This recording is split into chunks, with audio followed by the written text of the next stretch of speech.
Hey there, Reactor Defenders. Rhadamant here. Thank you for tuning in to RimWorld, the first Wendigo, episode 247, In the Trenches. So one thing I could try to do is ovum extract just like 2 at a time, and then wait, and then another 2, and then you know what? Wendy's impatient. I'm just gonna extract every female now. It's a terrible idea. And I don't care. We also have a lot of missing fingers and toes. Not that I'm about to fix that.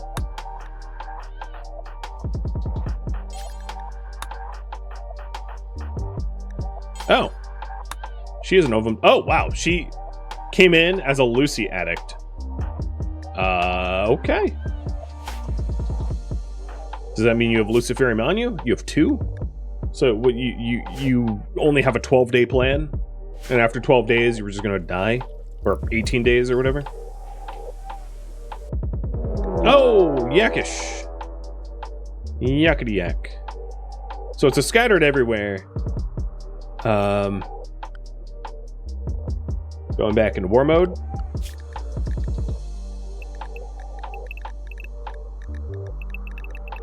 So the danger in Scattered Everywhere raid is the possibility of there being Doomsday or triple launcher people in the walls. So I'm looking for drop pod shadows. So there's a shadow here that will need to be headed off. Who is the closest? Low and Maxu. So I'll have them go respond to that. There's one in the Pollux farm. There's 11 Fiap. Go to that. Any other shadows? Landing shadows? Another thing you could do is to mouse over the attack arrows and trace them. I think those are the only 2 that landed behind the walls.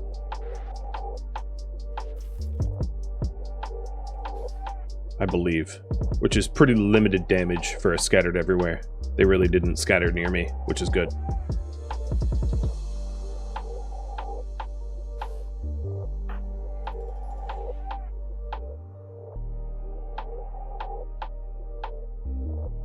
So Slowing is maybe the furthest out of position, which is actually pretty miraculous, considering that nobody was zone restricted. So the other thing I'm going to want to do is to just have like a murder crew to clean up the raiders that are coming in, because they're going to filter in like kind of one at a time because they're scattered everywhere. And so you've got a minigun and you've got a doomsday launcher. Okay, so exactly what I worried about did happen, but oh, you're just a boar. No, you're in our walls with an assault rifle. Yeah, I'm gonna fix that.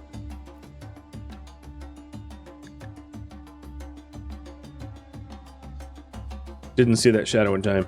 So in terms of weaponry, I'm gonna do a quick weapons check before I take them out. So triple launcher.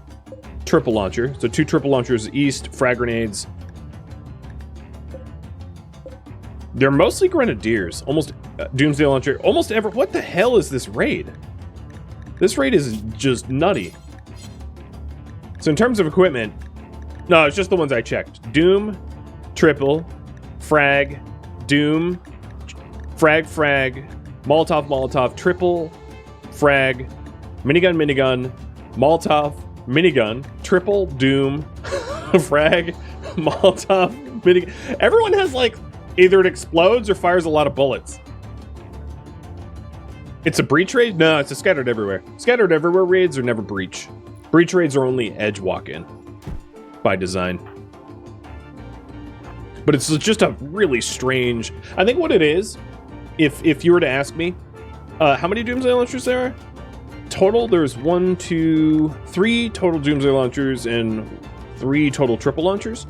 So I think what ends up happening is whenever you're raided, there is a raid point value. And a colony as late stage and as wealthy as we are, we're basically getting 10,000 point raids. And then, depending on the type of attack, it renders how scaled up it is. So a edge walk-in prepare a while raid has a huge modifier to size. So when enemies walk into your map tile on the edge and prepare a while, you get the largest possible raids. Whereas pod drop raids that are targeted, like pod drop raiders that land on a specific person, are statistically the smallest raids. Because they're also often the most challenging to deal with. So any pod drop raider, any pod dropped raids are always just a standard attack raid, because breachers and sappers walk in from the edge, as does siege. You'll never see siege pod in. You'll never see breachers or sappers pod in. So essentially, the TLDR is that that for this specific raid, because their numbers were rendered low, in order to make the raid difficult, they just gave like the strongest raid point value weapons to these raiders. And they also probably have really good gear too. I say that as they have like flop caps. You know, like load shield packs. They're pretty actually unarmored. They're just gunners. But yeah, that's the long and short of how that works, which explains why I got the raid I did. So the ones behind our walls is going to be really easy to deal with. And then the others are just going to filter in a few at a time.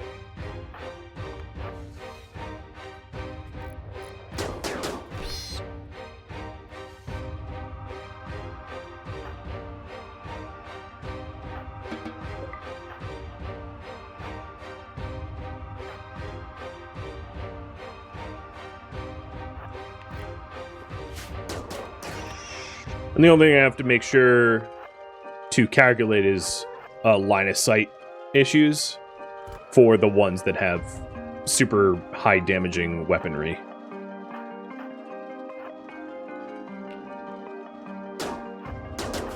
So it's not a particularly difficult raid to deal with. I just have to be careful to like keep line of sight in mind.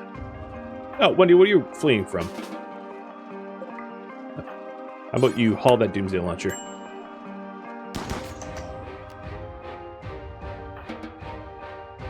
Oh, you died. Smashed your legs off. Wow, you were even high on go juice and you just got smashed by Stevie Viper. Barely landed a hit on him. So like this would be an indicator of someone that has good weaponry, right? Low shield pack and marine armor is not too shabby.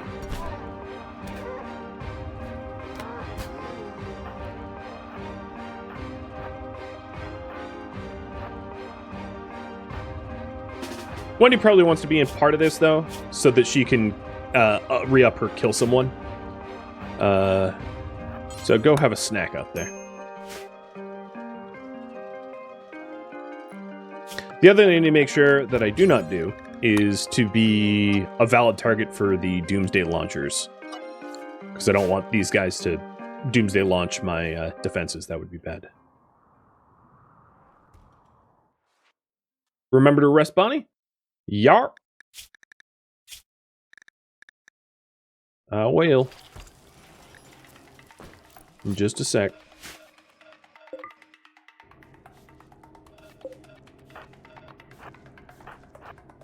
Right,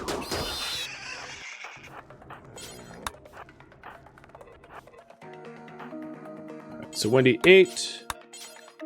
Is there other gunners that could aid? Jacking Chan. Dom, Mass,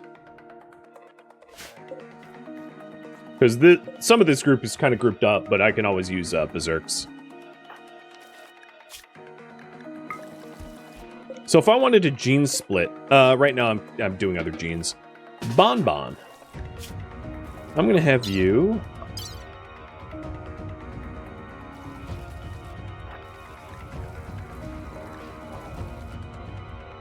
I'll just leave her for now. I'm busy.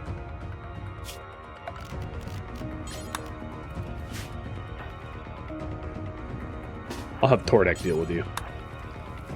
If you resist, or actually, prize it. You do it. She resists, just smash her to death.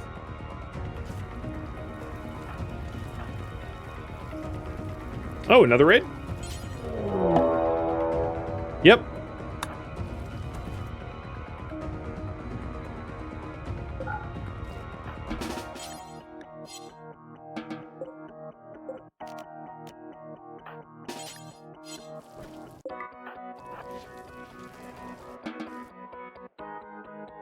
So this is an attacking immediately breach from the east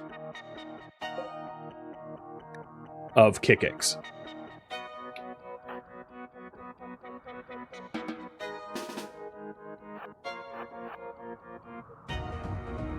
Wendy, I'm gonna need you to get a move on.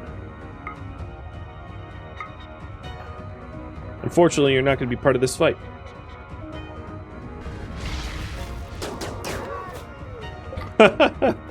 Just immediate death. It's kind of funny. So we do have some Doomers coming in. Rise it, I need you over here to help with the Doomers. And Wendy, you cut off the breach.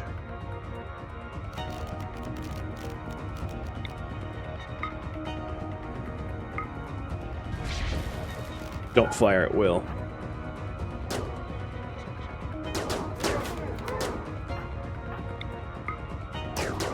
But luckily, it takes a while to aim the Doomsday Launchers, so they're not like an immediate threat, so that one's down.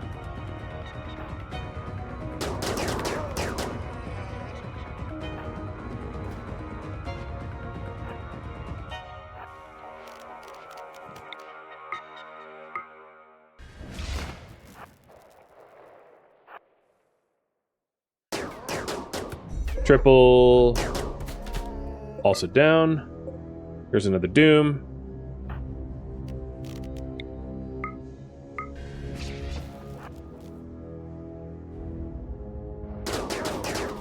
Also gone.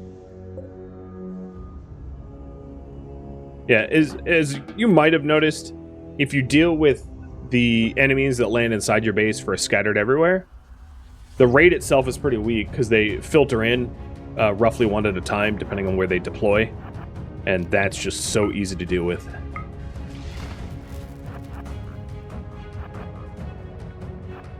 Oh, this is not a kick. Wait. Oh, these guys are Neanderthal.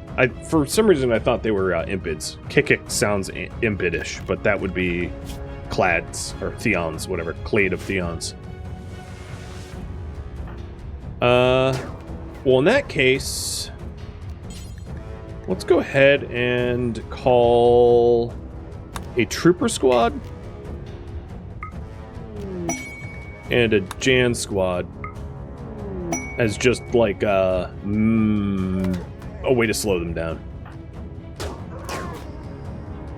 And what I'm hoping to do is I'm hoping they group up in one big cluster and I drop like berserks on them.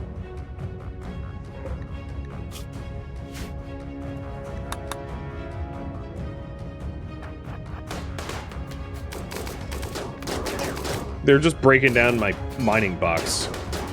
Y'all are stupid.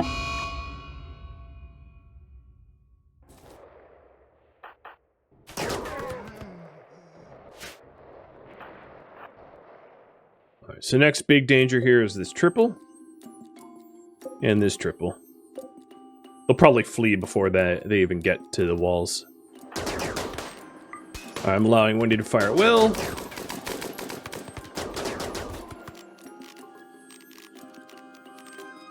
You know, I'll call on a salvo. I think it's worth it. They're pretty clustered up. Alright, so Yttakin is already fleeing. As I said, it was going to be a really easy fight with them filtering in slowly one at a time. So I'm just moving up here to protect my doors.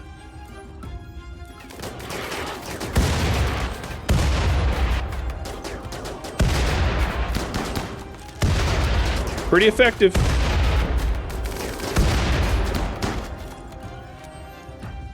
Pretty effective.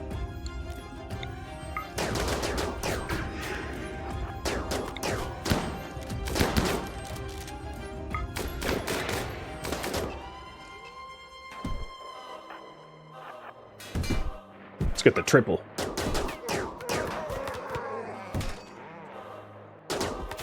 There's the triple. Well, they're getting close to you, Wendy. And they're fleeing too.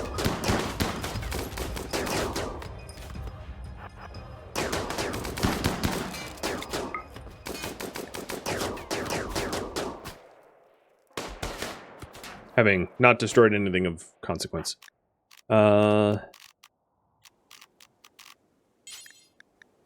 Self-tend.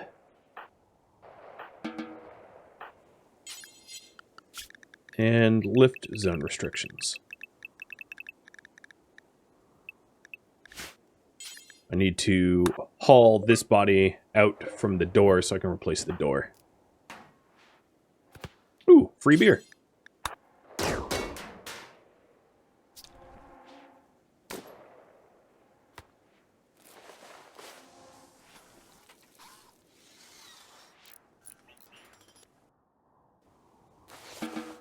So, killed someone, witness death, both maxed out for the next 4 days. Cool. Were all the chips collected? No, like none of the chips were collected, actually. I will go collect them now.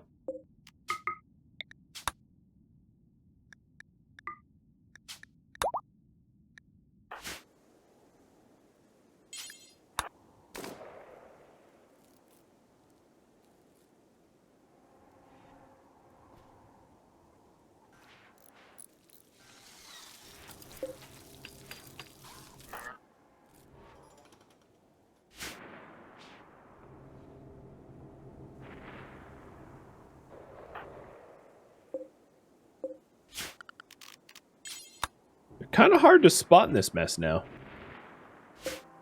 Here's chip number 2.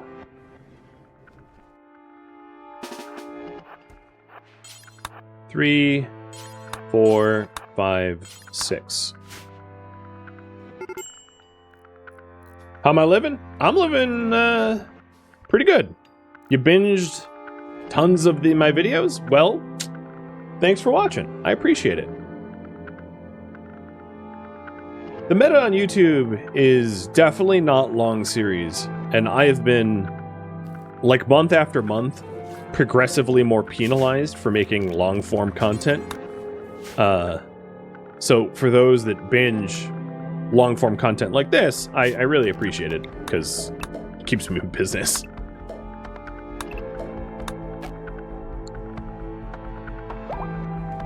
Will I play No Man's Sky again? I am 100% happy to do it if it wins the polls. It's been on the polls in the past and it just didn't have enough popular vote, but I would be totally down to do like a new run of doing the story or a new run of being an outlaw or whatever people want to watch. It just entirely depends on public demand. So if you want it, today's August 27th, so on September 1st, I'll be posting a suggestion box for the games to play in October and November, and you can suggest any game. Because I always get questions when like new games release, like, will I be playing Starfield or will I be playing Baldur's Gate 3? And it's like, well, I let my viewers decide, so it's very difficult for me to answer those questions because it's not entirely up to me.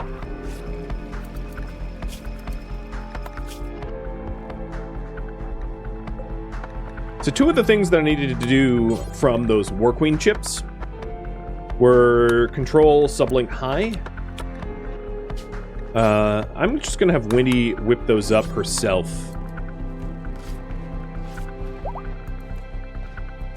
So Hedge Knights slowed down because they take somewhere between like 5 to 8 hours to make, and it requires a lot of screenwriting, which you can't do in tiny increments, like 5 minutes here, 5 minutes there. I need like a nice chunk of time. But I have a 1-year-old, and he's not in daycare yet, and I've been doing a lot of the childcare. So like, you know, last week I spent like 30-40 of my waking hours doing childcare. I just don't have a lot of free time right now. He'll be entering daycare in a few weeks, or like in a week and a half. But then even then, to be blunt, it's a series that makes no money. You know, it has so low views on YouTube, and it takes so long to make that I probably make $1 an hour working on Hedge Knights. So, you know, if something has to be cut from my schedule, the thing that makes $1 an hour is going to get cut pretty early on for sort of obvious reasons. I do enjoy it. I often don't have the time or focus for it. Especially being perpetually sleep deprived. Alright, so all the chips got recovered.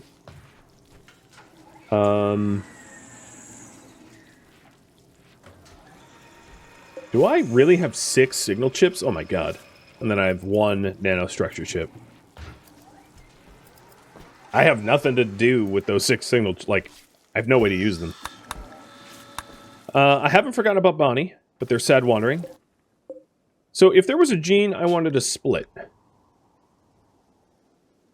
what would it be? Slow study? Maybe? Is this the only cold week I have? Yeah, this is the only cold week. So I'm going to try to split Smooth Tail, Wake Up Impervious, and Cold Week. And see if I can get... do I have Wake Up... Yeah, any... Really, I don't even care what I split off of there. All 3 of them are not genes I have as standalones. So I'd be down to have any of them.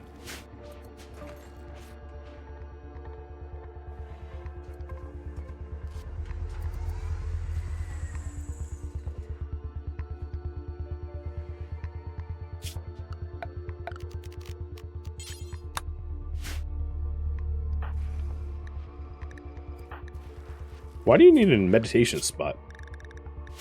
Oh! Yeah, no, actually you do need a meditation spot. Because you're a Psycaster now. Stevie Viper, yeah, I remember now. You got the 1 Psylink that I got. There you go. You can pray to the 3 skulls.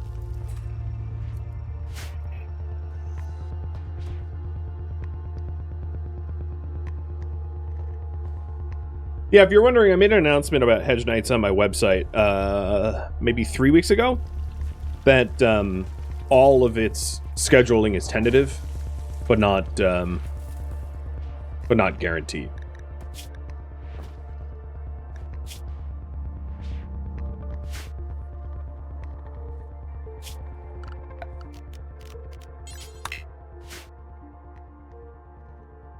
Certainly not guaranteed.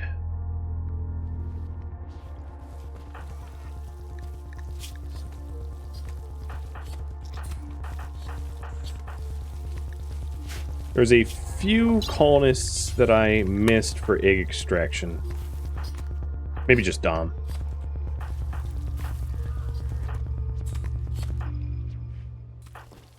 Yep, I think just Dom.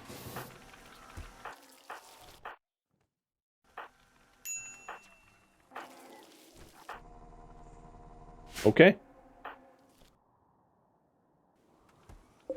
4 days on the reactor raids, if you're wondering. And I think there's still eggs that I've yet to haul.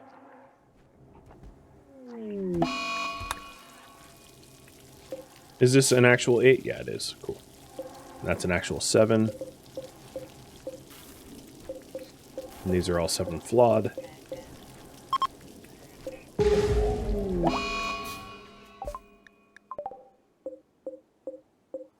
I misread that person's name initially. It was Dark Eye. I did not read Dark Eye. I didn't see the last E. And I was like, what kind of name is that? And then realized it was less offensive than I thought. Alright, let's have a little feast. It's the first feast. Oh, you know, let's reinstall this in maybe a nicer room. Where do we put this? I, like, don't have a good room for the feast. I'll maybe just wedge it in here. And then have a little feast. Trying to keep the moods up so that people aren't catatonic. I ought to probably wait for all the people that have their ovum extracted to be conscious so that they can also join.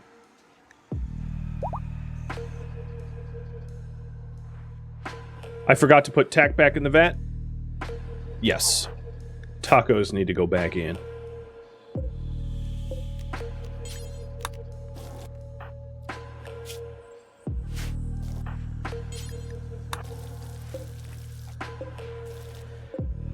And here is the Xenogerm for Bonnie. Implant the filler Xenogerm.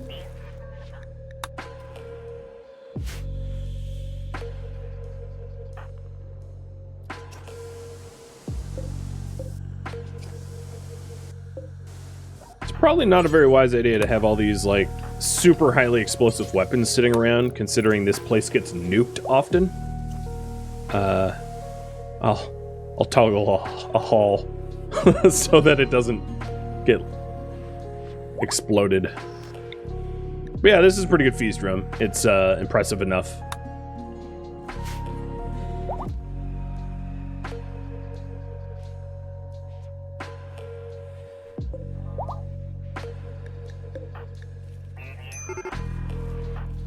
So we're waiting on Pain to be able to walk around, and Dom. Those are the last two.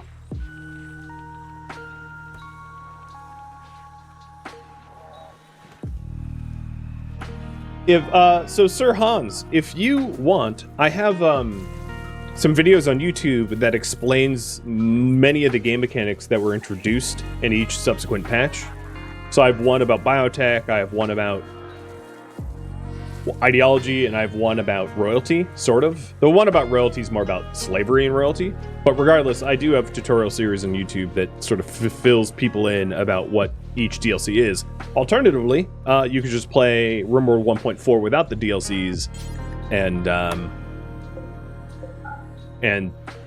you know, figure out what's what.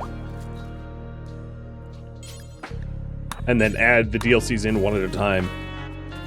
But I can definitely see, I know the feeling, like just being overwhelmed. Like anytime I return to a game, like specifically Paradox games, I think are really guilty of it. Because Paradox games are so full of DLCs, it's like mind-boggling. Anytime I return to a Paradox game after a while, I'm just like, oh my god, there's like 6 new DLCs and so many patches, I don't even know what's going on. And it definitely can be frustrating. So I get the sentiment, for sure. However, for RimWorld, it's like a DLC a year, so it's not really all that fast. Easy to keep up with.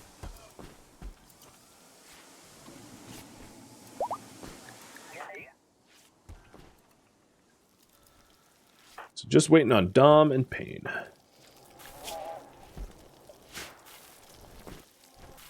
In the meantime, I can continue reading.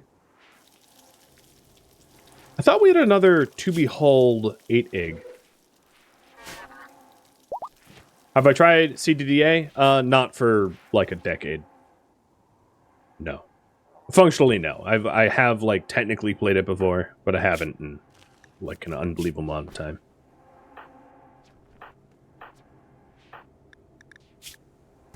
So focusing on the breeding program, I want to stop collecting sperm,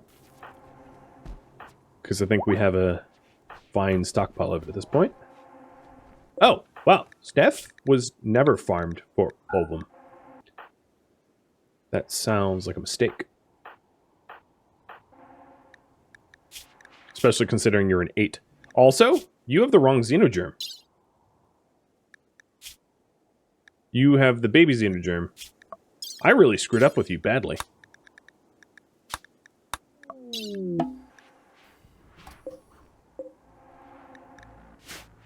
Well, I will remedy that soon.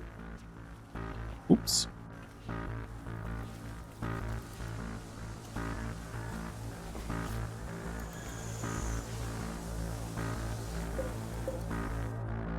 Another thing I probably ought to do is to set up the walls for uranium mining, even if it maybe not that realistic to mine uranium during the reactor raids.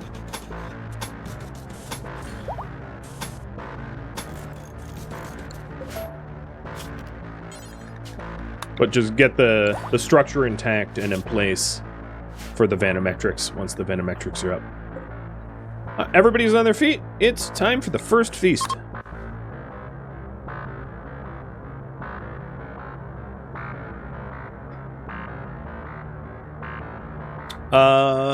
I think there's not enough room at the platter because a huge amount of us are just like standing around. At least Wendy's present.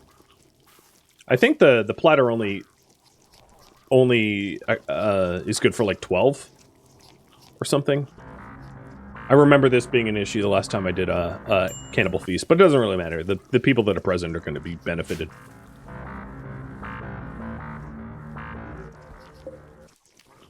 Maybe it's possible, I forget if it's possible to have multiple platters. I think it is, and I just didn't bother making them.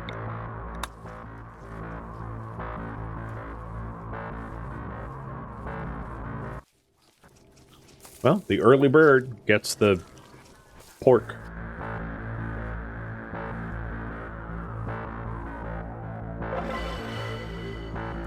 It was fun. Look at that room. Hey, Phoenix. Have fun mopping. This looks like the back of an ambulance now. If you're wondering about the reactor timers, we are down to 3.5 days. So it might be time to start phasing out the lesser of the 7 eggs. I'll leave them for now. They're not taking up too much room. But let's continue the breeding. So Shield, you cross with Yttakin Chan is a 2% chance for an 11.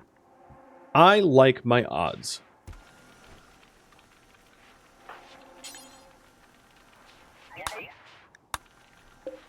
JD, how about you? So you have a 3.3 for a 10 with Yttakin Chan, or a 1.6 for a 9 with Madzi, or a very lower with Tordek, an 8 for Eagle. Maybe I'll do Madzi for this one to avoid the 20% inbreeding. Although I need to stop using Madzi for breeding as well, and put in some more variety. What will really help is the people that are currently in the vats that are like 8s, 9s, and 10s getting kicked out. Yttakin Chan cross with Pain is a 6.3% chance for a 10. I'll do that.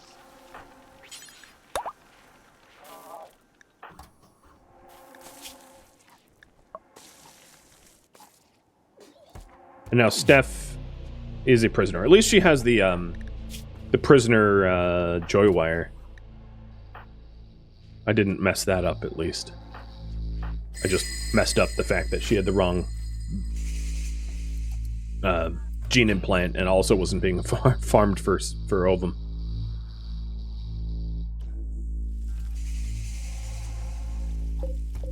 Alright, Brahms, what about you? I think you're cross with Brazit, right? Brazit Brahms combos.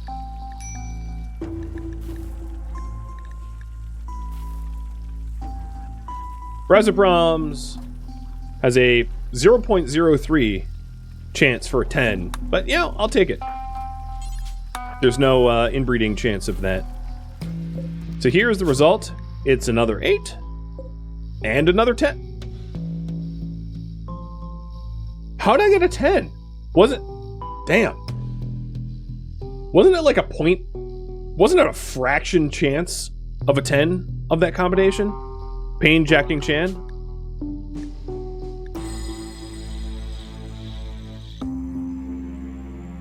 $6.3? Wow, like, the luck, man. And then Shield Yttakin Chan Well, all right. So getting an 8 with a chance of 11 is still very, very lucky. I'll take it. All right, Iscandia, what about you? So you have a chance with Jacking Chan as well, and Sky Collective. Sky Collective is way more inbreeding, though. Yeah, let's go for the gold.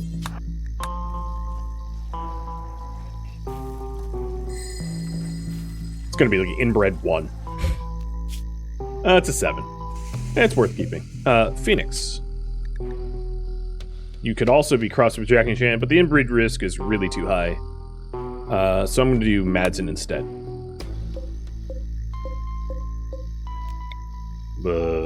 Okay, hold on. Is that one? I wish when you moused over it, it would, like, tell you the target. Alright, Kadath? You have a clean Jacking Chan chance. So let's do that, too. There's a 0.7% chance of 11. Got a 6. That gets smushed. Zaleb. Also a Jacking Chan chance. Come on, give me a celebrity. Also a 6. Smashed. Frosty.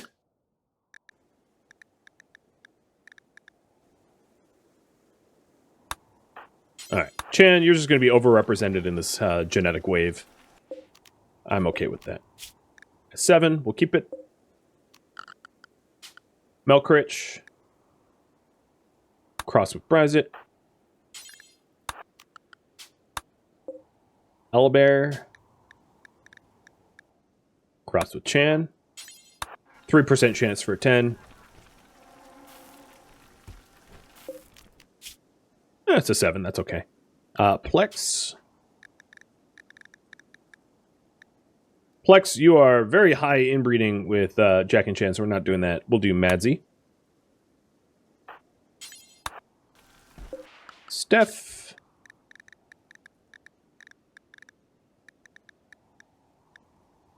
A 20... So, I'll do Mads... You know what? I'm going to do Cthulhu. I'm going to really change it up. No one saw that coming. But that would just allow me to have greater genetic diversity.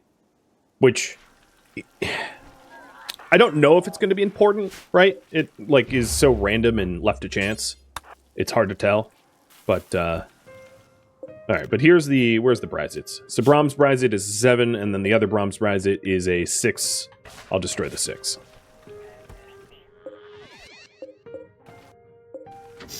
So it was Cthulhu cross with Steph. Could be a 10. It's a 5. Has super immunity, but I don't think I'm going to be gestating 5s.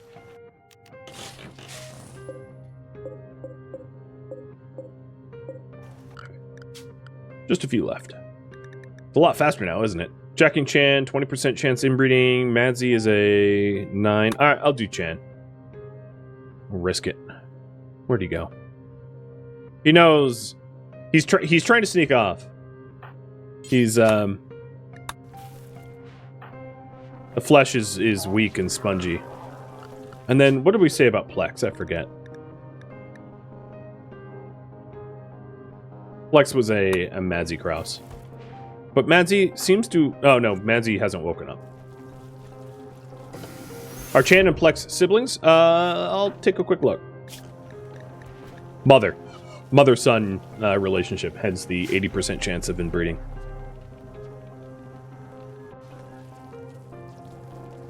You like the Futurama reference? Yeah, I mean, given that our genetically superior specimens have a lot of snoo-snoo,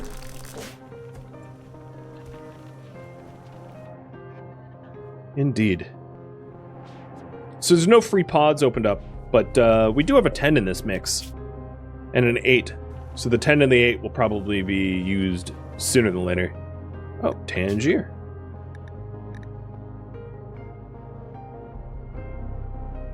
Reem cross with Tangier.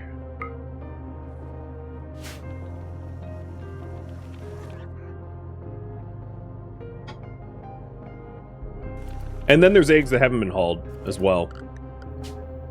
I'm gonna... Oh, Jacking Chan Trala is a 6.3% chance for a 10. That's the same as the Pain Jacking Chan. I don't think lightning's gonna strike twice, but I'll try. Dom. Also Jacking Chan. Maxu. Sky Collective. And Rogi. Also Jacking Chan.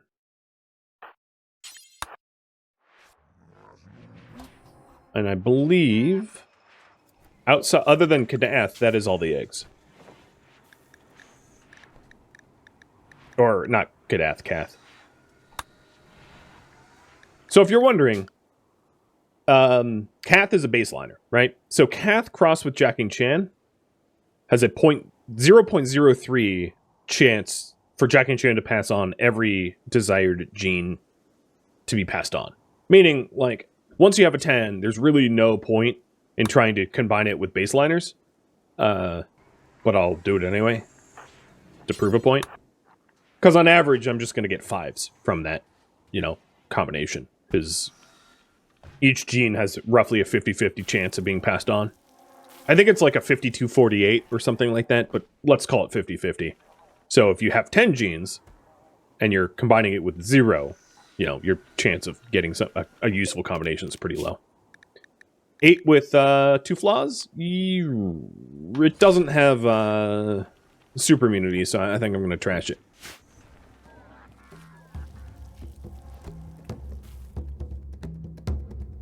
Thank you for tuning in to RimWorld, the first Wendigo, which originally streamed live on Twitch August 27th. If you have any feedback or questions for me, let me know in the comments below. If you'd like to catch a live stream of mine, Rhadamant.com has my stream schedule and countdown timers to upcoming streams. If you would like to join my online gaming community on Discord, it also has a link to Discord, as does the description in this video. Thank you so very much for watching, and a special thank you to my Patreon patrons, Twitch subscribers, and viewers like you that support the channel and made it all the way to the credits. Thank you so very much. I hope to catch a next episode or an upcoming stream. Farewell, my fellow Wendigo.